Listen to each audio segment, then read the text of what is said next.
So anyway, before things progress anymore, I need to have a conversation with him about, is he attracted to me and everything like that. So it's like, yeah, I really like him a lot. Just saying. Oh. Do I think David and Christine will last?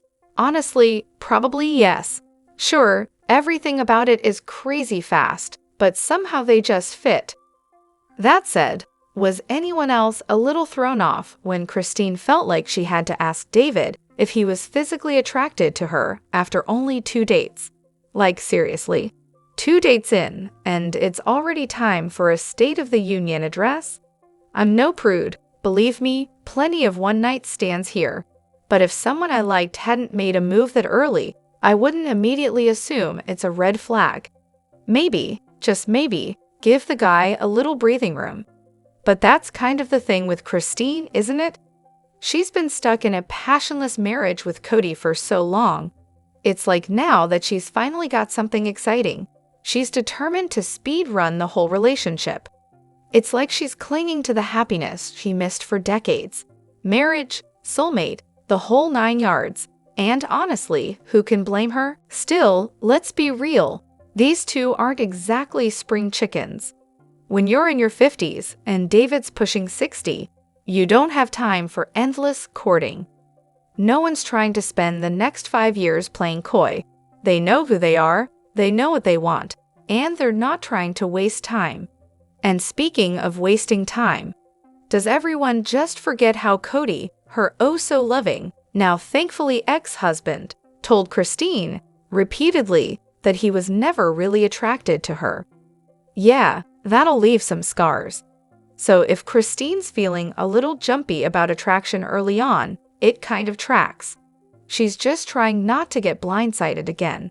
Honestly, they might just make it work because they want it to work. They're lonely, they're tired of being lonely, and David, refreshingly, seems happy to let Christine shine, something Kody never could handle. Plus, minor detail, David is actually monogamous. Unlike Kody, he's not out here splitting his love 4 ways. Sure, the whole soulmate talk after 5 minutes feels a little ridiculous. But whatever, they seem genuinely happy, and at the end of the day, that's what matters.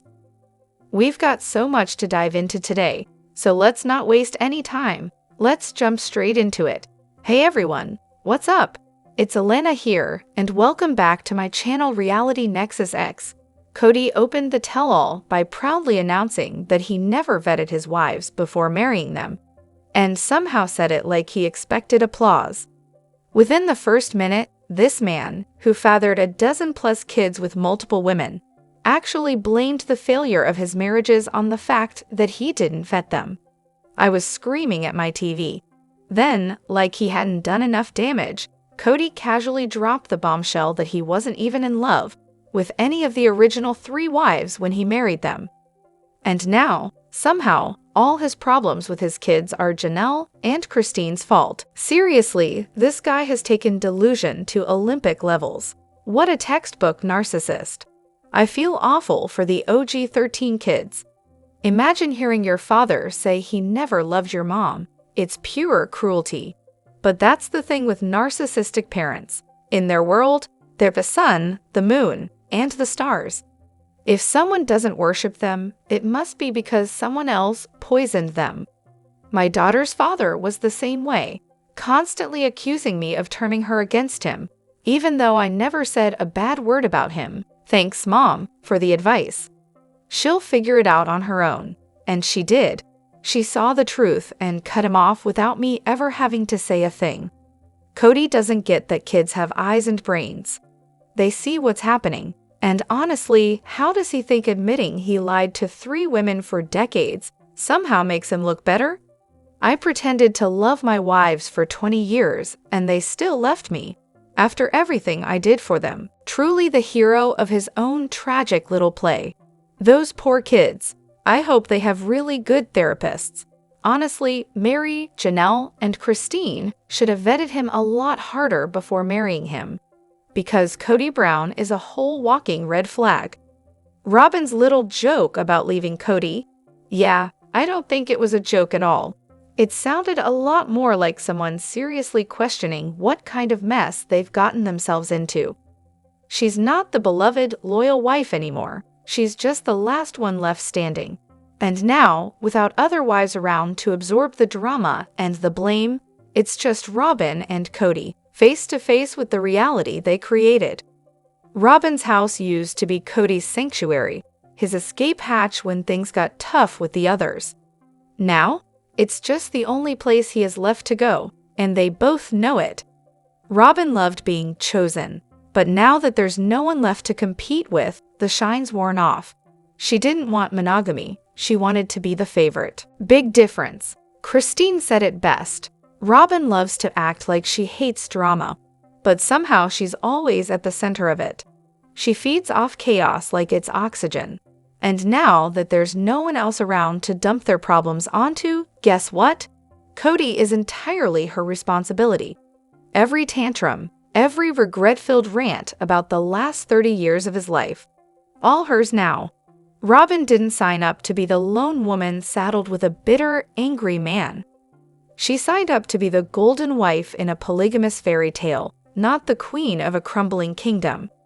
The grass definitely isn't greener when you're the only one left to hear him complain. And let's be real, has Robyn ever actually told the truth about anything? She talks out of both sides of her mouth, depending on whatever suits her narrative at the moment. Her credibility is absolutely shot. Meanwhile, we all heard Kody's unhinged rants about his dark thoughts, even when he was just talking to a friend. It's clear he's just as capable of turning that darkness onto Robyn and her kids as he was with everyone else.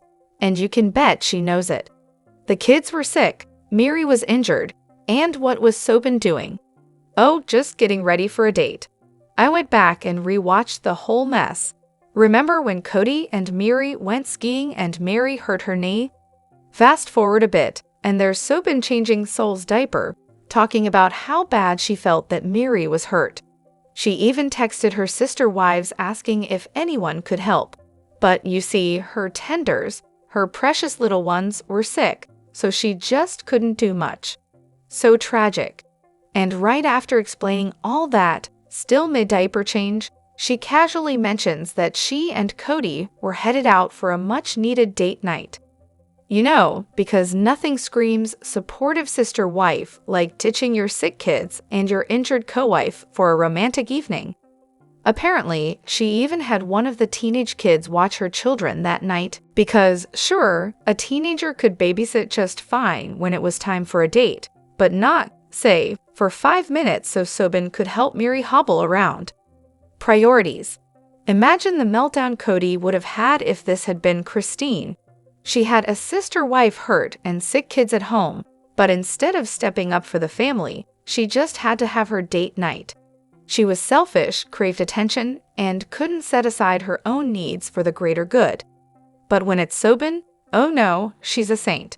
She's just taking care of everyone. She needed the break. She's sacrificed so much, so her sister wives could get more precious Kody time. /s, reality check. She's a lazy, selfish slob who never gave a damn about anyone else as long as she got exactly what she wanted. Something just isn't adding up.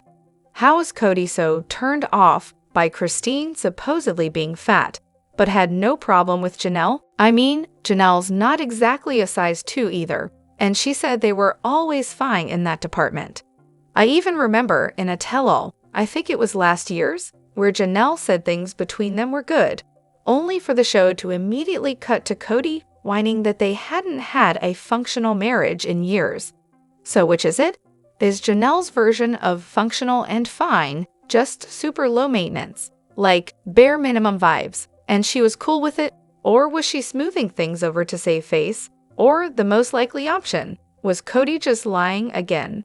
Because honestly, if he's so grossed out by Chubby, why wasn't Janelle a problem for him too? Make it make sense.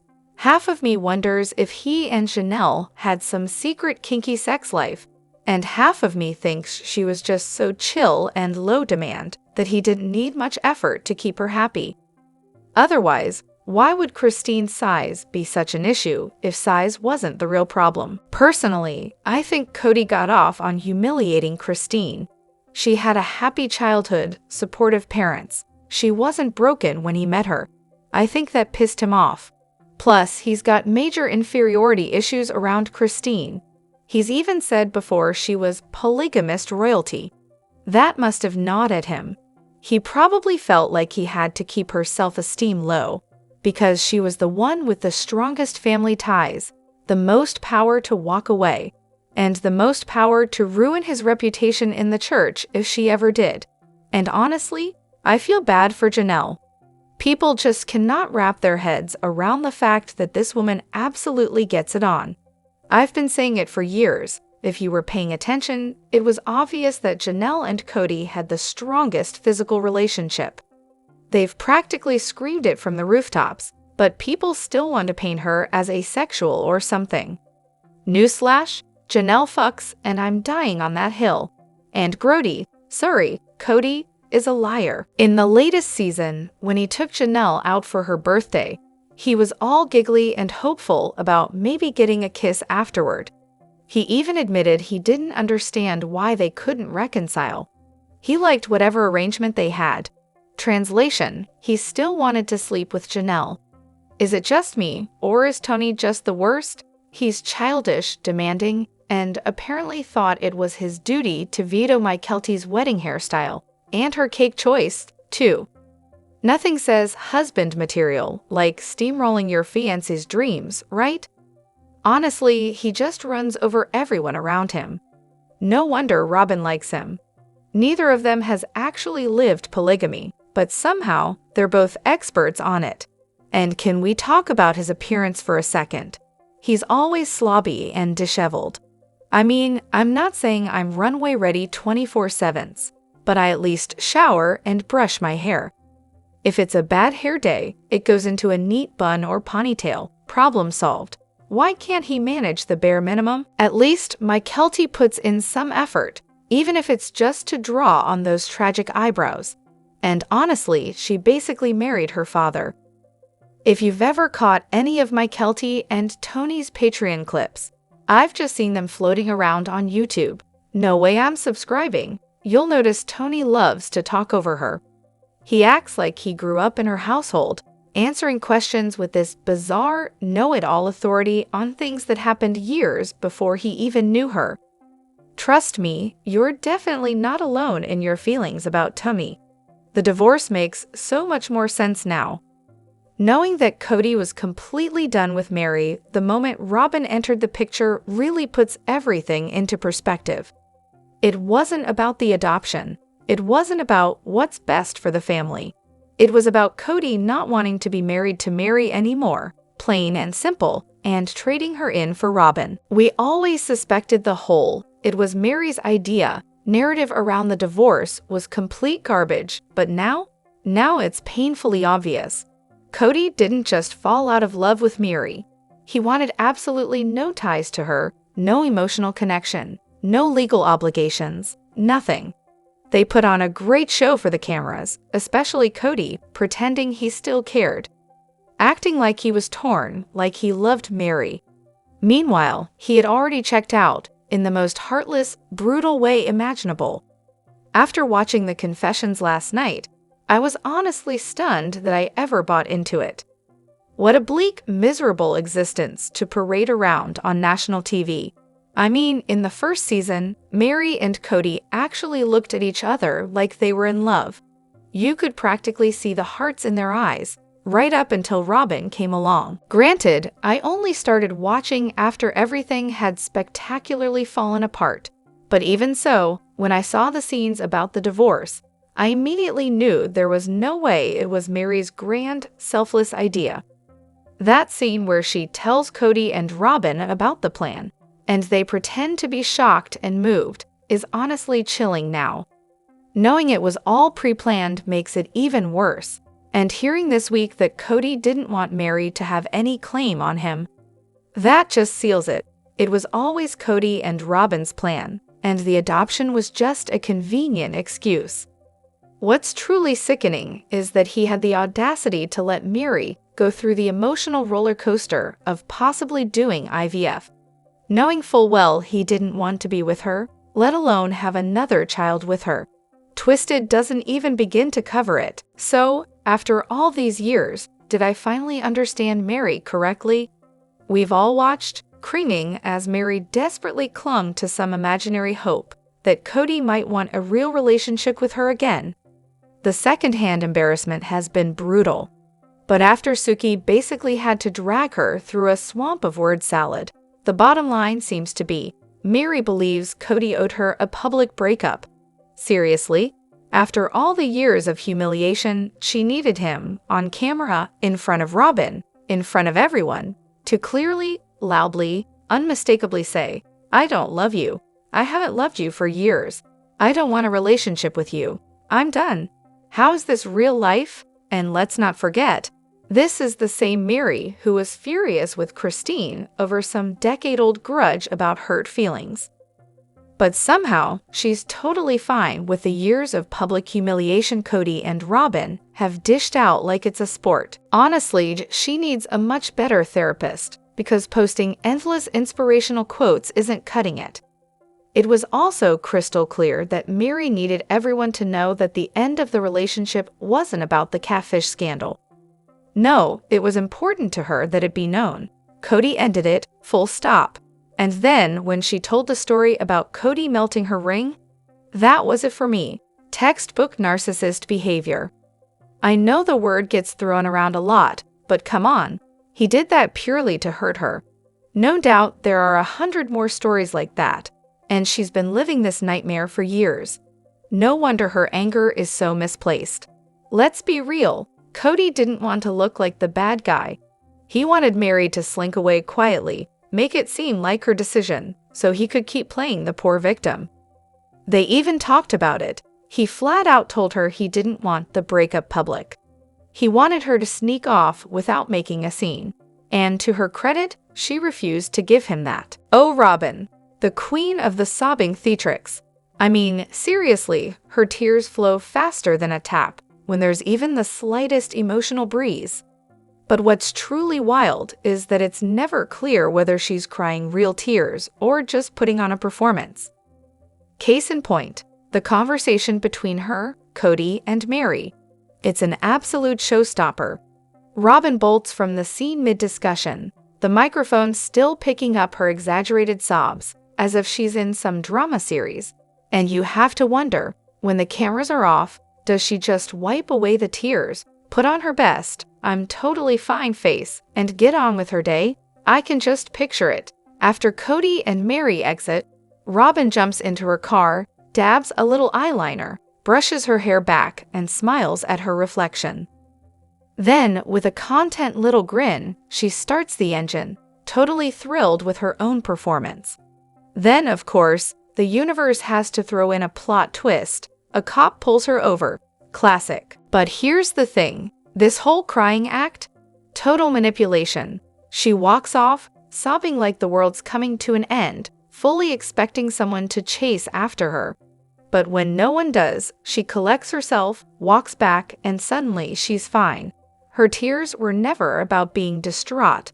They were just a way to shift the focus off of her and onto everyone else. I honestly think it's a mix of both. She's naturally someone who cries easily, but she also knows exactly when to let those tears flow for maximum effect, whether it's for sympathy, to distract, or to avoid taking responsibility. Kody? He thinks it's adorable. He calls it her tender heart and deep caring. I mean, really? So yeah, of course, she's going to keep playing it up, knowing it works every time. Let me know what you think in the comments. Don't forget to hit that like button and subscribe to my channel. I'll see you in the next video. Take care and much love to you all.